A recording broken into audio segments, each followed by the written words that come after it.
नमस्कार दोस्तों, बर्निंग्स में आपका स्वागत है। होप करती है आप सभी बहुत अच्छे होंगे। हम अक्सर द्वंदात्मक विवाद में घुस जाते हैं, जिसको जो कहते हैं कि प्राइवेट में जाना चाहिए या गवर्नमेंट में नौकरी की तैयारी करनी चाहिए। अच्छा, बुरा, ये एक बहुत पुराना और डिबेट है। चलते आ रहा है ये डिबेट, बहुत सालों से चलते आ रहा है और आगे भी चलते जाएगा। हमें इस डिबेट का हिस्सा नहीं बनना है। मैं ना तो आपको किसी के बारे में बता रहा हूँ प्रोज क्या है, कॉन्स क्या है, इस पे बारे में बात नहीं कर रहा हूँ। मैं बार-बार कहता हूँ कि हम एक मनुष्य हैं। हमको रैशनली सोचना चाहिए लाइफ में। चीज़ें रैशनली सोचने का मतलब है कि लॉजिक, फैक्ट्स इन सब को आपस में जोड़ के अपने इंटेलेक्ट का यूज़ करके हमें सोचना चाहिए कि क्या कौन से डिपार्टमेंट, कौन से तरफ, किसकी तरफ जाना चाहिए, हमको सोचना है। ओके? कहा गया है, कन्फ्यूशियस की एक लाइन है, let me share with you. Confucius ने कहा है, choose a job you love, you will never have to work a day in your life. आप एक ऐसे काम की तलाश करो, काम का सिलेक्शन करो जिसमें आपको मजा आता है। जब आप ऐसे काम को सेलेक्ट कर लोगे और फिर उसमें आप काम करने के लिए घुसोगे, आपको जीवन में कभी काम नहीं करना पड़ेगा। क्यों? क्योंकि वो आपको काम नहीं लगेगा। वो आपको लगेगा कि ये तो इसी से तो मुझे एक्साइटमेंट मिलती है, और जिस चीज से एक्साइटमेंट मिलती है वो काम नहीं होता है। ओके? तो इसीलिए आज के टाइम में स्कोप बहुत ज़्यादा है। हर तरफ कहीं न कहीं कुछ न कुछ अच्छा स्कोप है। ओके?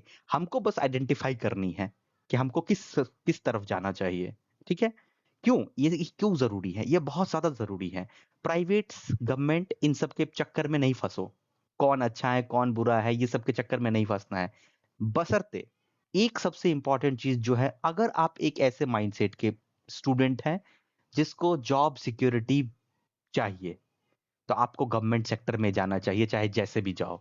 क्योंकि जॉब सिक्योरिटी आपको वहीं पे मिलेगी, अदरवाइज़ आपको कहीं पे नहीं जॉब सिक्योरिटी मिलेगी, ओके?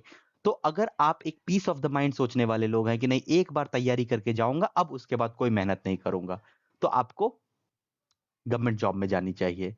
ठीक है, अब ये क्लियर हो गया आपको किस तरीके के स्टूडेंट को गवर्नमेंट जॉब में जानी चाहिए। बाकी फिर से मैं कह रहा हूँ, गवर्नमेंट वर्सेस प्राइवेट नहीं। क्यों? क्योंकि अगर मान लेते हैं कि मैं एक ऐसा इंसान हूँ जिसको आउट ऑफ द बॉक्स सोचने का मन कर रहा है, उसको टेक्नोलॉजी एक्साइट करती है, लेकिन मैं सिविल इंजीनियर हूँ। तो मैं सिविल इंजीनियर के बारे में पता है कि प्राइवेट में बहुत ज़्यादा स्कोप नहीं है, तो मैं कहूँगा कि तुम्हें सरकारी नौकरी की तैयारी करनी चाहिए। लेकिन अगर कोई बच्चा कंप्यूटर साइंस का है और उसको एक टेक्नोलॉजी एक्साइट करती है, तो उसके लिए स्कोप बहुत सारा है प्राइवेट सेक्टर में, तो उसको उधर जाना चाहिए। कुछ लोग मैकेनिकल हैं, उसको भी अगर लग रहा है कि प्राइवेट और गवर्नमेंट में थोड़े कम वैकेंसी हैं, तो उसको जंप करना चाहिए। तो ये आपको डिसाइड करना पड़ेगा। ये कोई मैं नहीं आपको बता सकता हूँ, ये आपको डिसाइड करना पड़ेगा। आपको ये सबसे इम्पोर्टेंट चीज़ है जो डिसाइड करना है कि आपको एक्साइट क्या करती है। ये बहुत ज़्यादा इम्पोर्टेंट है। क्यों? फिर से हम इस बोर्ड पे आते हैं। रैशनली जब तक चीज़ों को नहीं डिस्कस करते हैं तो मज़ा नहीं आता है। हमें 1 वीक में टोटल लगभग 168 घंटे मिलते हैं। ओके? 168 घंटे हमें 1 वीक में मिलते हैं। अगर आप खाना-पीना, सोना को हटा देते हो, तो हमारा जो बचता है लगभग इसमें से 80 घंटे। ओके? 80 घंटे चले जाते हैं, तो हमारे पास लगभग आधा चला गया टाइम। ओके, तो हमारे पास लगभग 80 घंटे शेष बचे। इस 80 घंटे में कोई भी काम करोगे, चाहे सरकारी नौकरी में जाओ, प्राइवेट नौकरी में जाओ, कहीं पे भी जाओ, एक मिनिमम जो होगा वो 50 घंटे, 40 से 50 घंटे आपको काम करना पड़ेगा मिनिमम। मिनिमम 40 से 50 घंटे आपको काम करना पड़ेगा। इसका मतलब ज़्यादा भी हो सकता है, 60 घंटे भी हो सकते हैं, 70 घंटे भी हो सकते हैं, 90 घंटे भी हो सकते हैं। ओके, मज़ाक कर रहा हूँ मैं। बट मिनिमम 50 से 60 घंटे, 50 40 से 50 घंटे हैं। बट अगर प्राइवेट सेक्टर में जाते हो तो 60 घंटे रखो, मोटा-मोटी 60 घंटे मान के चलो। तो अगर लगभग 60 घंटे मुझे, और सरकारी में भी आजकल बहुत सारा काम लोड बढ़ गया है। मेरे काफ़ी सारे दोस्त हैं, मुझे पता है सरकारी में भी आजकल ऐसा नहीं है कि ऑफ़िस से आ गए, घर हो गया, नहीं, काम करना पड़ता है दोस्त, काम करना पड़ता है।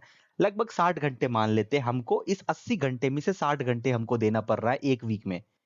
तो जो आपका पूरा टाइम तो जा रहा है काम में। अगर ये काम आपको एक्साइट नहीं करेगी, तो समझो इस काम को करने में क्या लगेगा आपको? आपको लगेगा कि आप लाइफ को एकदम बस जी रहे हैं। लाइफ में एक्साइटमेंट नहीं है, मज़ा नहीं है, बस जी रहे हैं। ठीक ना? तो भाई थोड़ा पैसा कम भी आएगा, जॉब सिक्योरिटी नहीं भी रहेगी, लेकिन अगर मुझे एक्साइट कर रही है कोई सेक्टर, तो मैं वही सेक्टर जाऊँगा ना। ये बड़ी बहुत बड़ा डिसीजन है और आपको लेना पड़ेगा। ये डिसीजन मैं नहीं ले सकता, कोई और आपके लिए नहीं ले सकता ये decision. You have to take because you know your strength and weaknesses. You know your strength, I know my strength. मेरा स्ट्रेंथ आपको नहीं पता होगा, आपका स्ट्रेंथ आपको पता होगा। जैसे अगर मैं कहूं कि मुझे आप कहीं पे उठा के फेंक दो, मुझे युगांडा में जाके फेंक दो ना, मैं वहां पे कुछ ना कुछ काम करना स्टार्ट कर दूंगा, मैं वहां पे फल बेचना स्टार्ट कर दूंगा, मुझे फर्क नहीं पड़ेगा। तो अगर आपकी माइंडसेट क्या है, you have to decide your mindset. Okay, because life एक ही मिली है, उसको थोड़े से ना अच्छे से जीना है। थोड़े से पैसा कम भी होगा लाइफ में, प्रॉब्लम नहीं है, बट काम हमको अपने पसंद का होना चाहिए। Signing off.